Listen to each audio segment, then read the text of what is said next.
আপুনি কোনো বিবেচনা নোহোৱাকে সদায় জেঙাল কথাবিলাক কৈ জেং কৰি সদায় মুখ্যমন্ত্ৰী এজনে মুখ্যমন্ত্ৰীৰ সন্মান ৰক্ষা নকৰি জেং কৰি কৰি গোটেই অসমৰ পৰিস্থিতি বৰবাদ কৰি দিছে।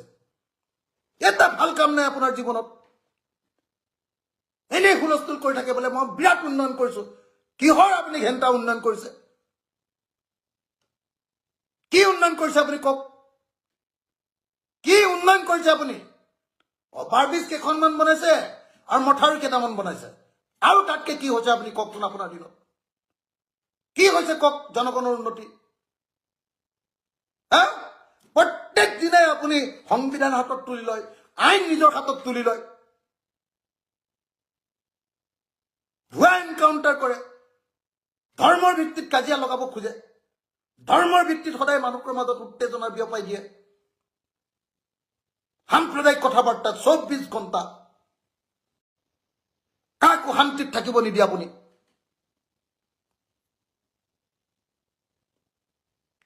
মুখ্যমন্ত্ৰী ডাঙৰীয়া বহুত বেছি হৈছে, অশান্তি হৈ গৈছে আৰু নোৱাৰিছো। আপুনি এনেকৈ অসমীয়া কৰক। গীতাৰ্থ দেৱশৰ্মা ASP, যাৰ কাৰণে আজি এই ঘটনাবিলাক ঘটিবলৈ পালে, আমাৰ একদম খাস অসমীয়া খিলঞ্জীয়া অসমীয়া মানুহৰ ওপৰত আক্ৰমণ কৰিবলৈ পালে।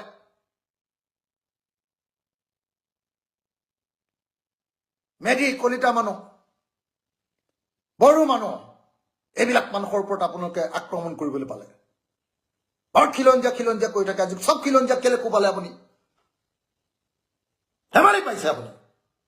এইটো কেনেকে হ'ব আপুনি কওক? আপোনাৰ মুখখন প্ৰথম কথা বন্ধ কৰক, চিলাই দি দিয়ক। আপুনি মুখ্যমন্ত্ৰী হোৱাৰ যোগ্য মানুহ নহয়। আপোনাৰ মুখখন চেল বেলিয়া। আপোনাৰ মুখখনৰ কাৰণে গোটেই অসমত অশান্তিৰ সৃষ্টি হৈছে। নাম্বাৰ 1।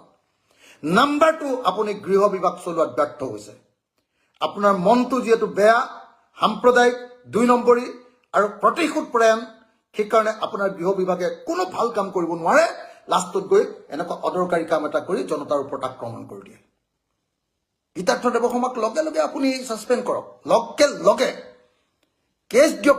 তেওঁৰ ওপৰত ক্ৰিমিনেল কেছ দি তেওঁৰ ওপৰত বিচাৰ আৰম্ভ কৰক আপুনি। এইটো নহ'ব নহয় এনেকে। আৰে জুবিন গাৰ্গৰ ন্যায় বিচাৰিলে মানুহক মিঠাই পিটে নেকি?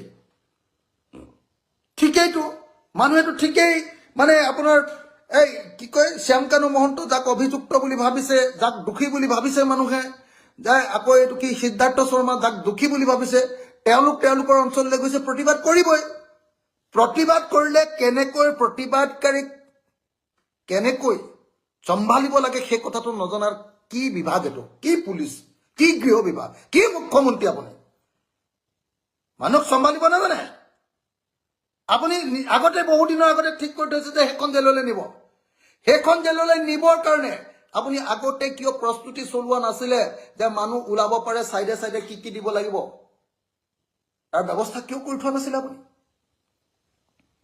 আৰু মইতো দেখিছো এতিয়া টিভি বিলাকত, আৰু মোৰ সাংবাদিকসকল, স্থানীয় সাংবাদিকে কৈছে যে মানুহৰ গাত দুখ নাই নহয়, মানুহে বোলে একদম শান্তিপূৰ্ণভাৱে ৰাস্তাত প্ৰতিবাদ কৰি আছিলে।